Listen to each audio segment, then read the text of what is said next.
Again, I informed the Speaker and asked clearance about the instructions ng Pangulo.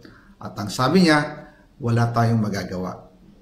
Kaya po nagtataka ako kung bakit sinasabi ni Pangulo na hindi niya makilala ang budget, samantalang lahat na binawas at dinagdag sa mga ahensya ng gobyerno ay humihingi ng approval sa kanya si Sec. Mina Pangandaman. Bago namin ginawa o tinapos ni Senator Chis Escudero during the BICAM.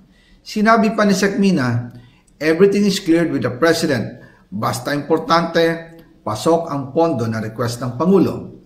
The following day, sinabi ni Sec. Mina, approve na si Presidente BBM sa lahat na binawasan na ahensya. Masaya na ang Pangulo dahil naipasok ang gusto niyang 100 billion insertion. Wala pong perang napunta sa akin.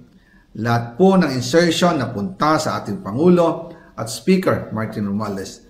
Ako lang at ang aking mga tao, sila Paul Estrada, Mark Tiksay, at ang aking mga security ang nag-deliver papunta sa bahay nila Pangulong Bongbong Marcos at Speaker Martin Romualdez sa North Forbes Park, South Forbes Park hanggang sa Malacanang. Yung mga deliveries po ay merong record ang aking mga tao. Totoo po yung sinasabi ni Orly Gutesa na nag-deliver siya sa Forbes Park.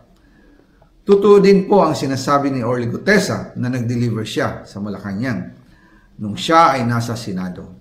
Para mapatunayan ang mga litrato na deliveries ay ilalabas ko po together with this video.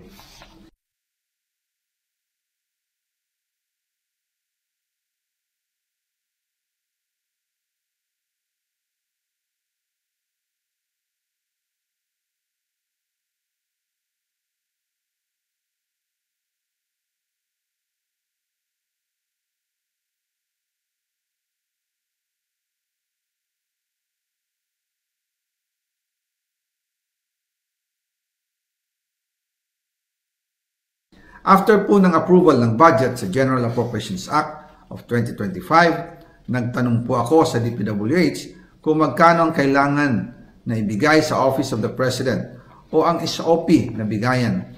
Ang sinagot sa akin ay 25%. Ang ibig sabihin nito, 25% ng 100 billion ang SOP na kailangan ibigay kay BBM mismo.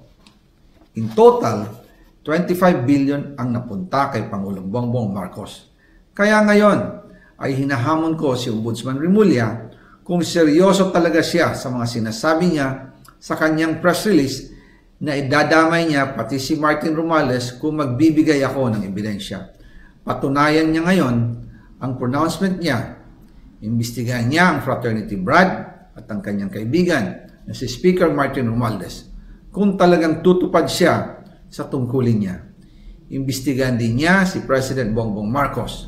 Sabi nga ni BBM nung SONA, let's do it right at mahiya naman kayo, hindi po ba? Nananawagan din po ako sa Senado na imbestigahan ang 100 billion insertion ni Presidente. Alam ko po na hindi gagawin ni Ombudsman Remulla ang hamon ko. Pero magaling ang Senado sa imbestigasyon at ako ay naniniwala na dahil sa kanila lalabas ang katotohanan.